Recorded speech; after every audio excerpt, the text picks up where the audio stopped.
Bonjour. Déjà dans l'Ancien Testament, dans le livre du prophète Jérémie au chapitre 29, Dieu a fait cette promesse.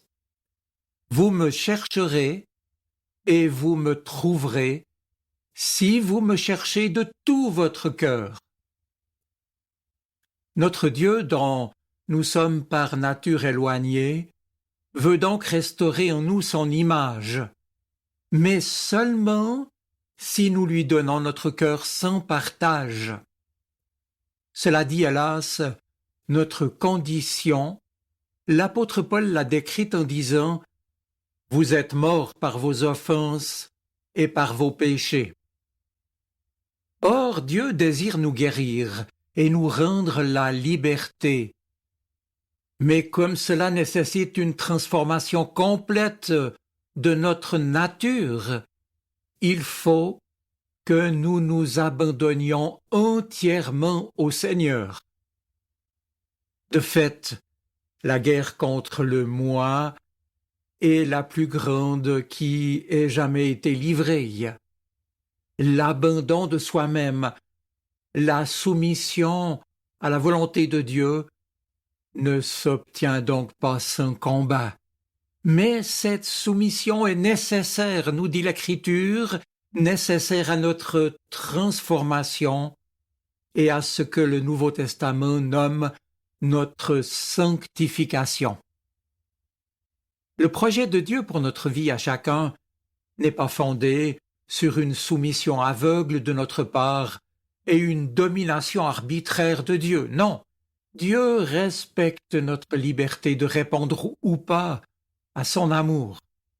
Il fait appel à notre intelligence, à notre volonté libre et à notre conscience. Il ne nous force pas, mais il nous appelle. Il nous invite en nous tendant la main, en nous ouvrant ses bras. Il ne peut accepter une réponse qui ne serait pas sincère et résolue et qui ne lui serait pas donnée de bon cœur. D'ailleurs, une soumission forcée abaisserait l'être humain à l'état d'automate, de robot. Tel n'est donc pas le projet du Créateur. Désireux d'accomplir sa volonté en nous, il nous invite, je le répète, à nous donner à lui. À nous de décider si nous voulons, comme le dit la Bible, être libérés de l'esclavage du péché et participer à la glorieuse liberté des enfants de Dieu. Certes, en nous donnant librement et avec sincérité à Dieu, nous devons nécessairement abandonner tout ce qui pourrait nous tenir éloignés de lui. Et c'est pourquoi Jésus déclare « Quiconque d'entre vous ne renonce pas à tout ce qu'il possède ne peut être mon disciple. » C'est en Luc chapitre 14. En d'autres mots, il faut que nos chaînes soient rompues. Nous ne pouvons être en partie au Seigneur et en partie au monde, ou pour le dire autrement, nous ne devenons les enfants de Dieu que dès le moment où nous nous donnons à lui et où nous le sommes sans réserve, sans partage. Il y a des personnes qui affirment servir Dieu, mais qui ne comptent que sur leur propre force, sur leur bonne volonté pour vouloir le faire, pour se corriger de leurs défauts et vivre les exigences et les promesses de l'Évangile. Mais leur cœur n'est pas touché par le sentiment profond de l'amour de Dieu. Et ces personnes s'efforcent d'accomplir les devoirs de la vie chrétienne, en somme comme une condition à remplir pour gagner le ciel. Une telle manière de voir ne vaut absolument rien. Pourquoi?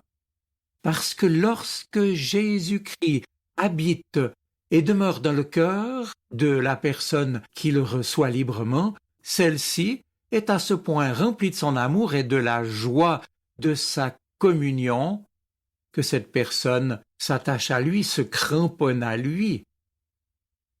Ainsi, dans l'union avec le Christ, par son esprit qui agit en nous, l'amour que Dieu nous renouvelle jour après jour devient le grand moteur de toutes les actions du chrétien. Et ceux qui ont compris l'amour de Dieu, ceux qui l'ont expérimenté, ceux qui le vivent, ne se demandent pas quel service minimum ils pourraient rendre sans être rejetés. Ils ne visent pas au plus bas degré de la vie chrétienne, mais ils s'efforcent, par amour, en réponse à cet amour de Dieu manifesté en Jésus-Christ, de se conformer parfaitement à la volonté de leur Seigneur. Ils abandonnent désormais tout ce qui pour eux n'est maintenant que secondaire, et ils manifestent dans la recherche des choses d'en haut, des choses éternelles, un intérêt et une ardeur proportionnée à la valeur de l'objet de leur recherche. C'est auprès de Dieu qu'ils cherchent leur plénitude. Un christianisme dépourvu de cet amour profond ne serait que verbiage creux, un vain formalisme, une corvée.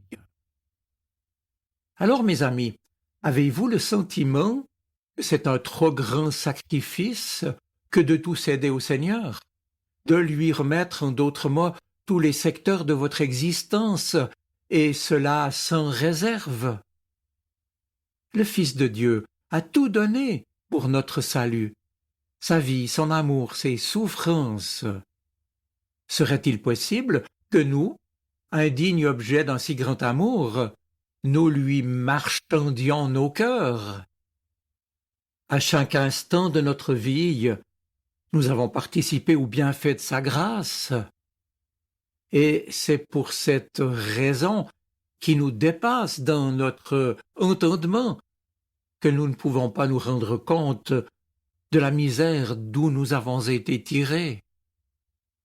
Pouvons-nous porter nos regards sur celui qui s'est donné sans réserve pour chacun de nous et dédaigner ce grand amour, ce grand sacrifice? Peut-on dès lors se plaindre des choix, des luttes et des renoncements exigés pour entrer dans une vie nouvelle avec lui? Une vie qui, au-delà de notre existence terrestre, nous fera entrer dans son royaume éternel, fait d'amour et de lumière. Dieu jamais ne nous demande le sacrifice d'une seule chose qui pourrait être bonne et utile pour nous.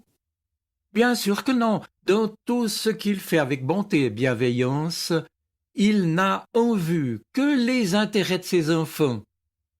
Il tient en réserve pour eux des biens infiniment supérieurs à ceux que nous pourrions poursuivre par nous-mêmes. Ah, si tous ceux qui n'ont pas encore décidé de suivre Jésus s'en rendaient compte. Ah, si tous ceux qui se sont éloignés du Seigneur s'en rendaient compte. Ils doivent comprendre qu'il n'y a aucune joie ni paix véritable autre que celle de notre Père qui nous tend encore aujourd'hui la main et qui veut pour nous faire tout en vue de notre bien. Mes amis, supposer que Dieu se complaise dans les souffrances et les malheurs de ses enfants est une grave erreur, parce que Dieu désire ardemment notre bonheur. Notre Père céleste ne prive de la joie aucune de ses créatures, raison pour laquelle il nous invite à fuir tout ce qui pourrait nous attirer des souffrances et des déceptions, tout ce qui nous interdirait l'accès à la joie et au ciel. Oui, croyez seulement que Dieu est votre secours. Alors où que tu sois, où que tu en sois avec lui ou loin de lui, quelles que soient tes fautes, toi qui m'écoutes, lui, le Seigneur, te connaît et il t'aime comme tu es. Lui t'accepte et t'appelle à venir à lui en cet instant avec tout ce qui te pèse et que tu peux maintenant lui remettre avec tous tes besoins, toutes tes imperfections et toutes tes faiblesses. Viens à lui. En soumettant ainsi librement ta volonté à Jésus-Christ, la force d'en haut te sera alors communiquée, et ainsi en te remettant constamment entre les mains de Dieu, tu seras mis à même de demeurer en lui et lui en toi. Maintenant, si pour un nouveau départ, si tu te donnes ou si tu te donnes tout à nouveau à Jésus, ne retourne pas en arrière, mais jour après jour, compte sur son aide et sa fidélité, et dis plutôt « J'appartiens à Jésus-Christ, je me suis donné à lui » et demande-lui son Saint-Esprit et sa grâce pour te garder. Oui, c'est en te donnant à Dieu et en croyant en lui que tu es son enfant. Et c'est finalement de la même façon que tu peux vivre en communion avec lui. Alors pour terminer, l'apôtre Paul, à ce propos, nous déclare dans sa lettre aux Colossiens, chapitre 2, « Puisque vous avez reçu Jésus-Christ comme Seigneur, vivez unis à lui. Soyez enracinés en lui et construisez toute votre vie sur lui. Soyez toujours plus fermes dans la foi, conformément à l'enseignement que vous avez reçu, et soyez pleins de reconnaissance. » Je vous souhaite une bonne semaine. Soyez bénis. Amen. Sa parole résonne dans mon cœur. Elle est vivante, elle parle. Elle m'aide à choisir, m'illumine. Elle est vivante, elle est poignante, elle touche mon cœur.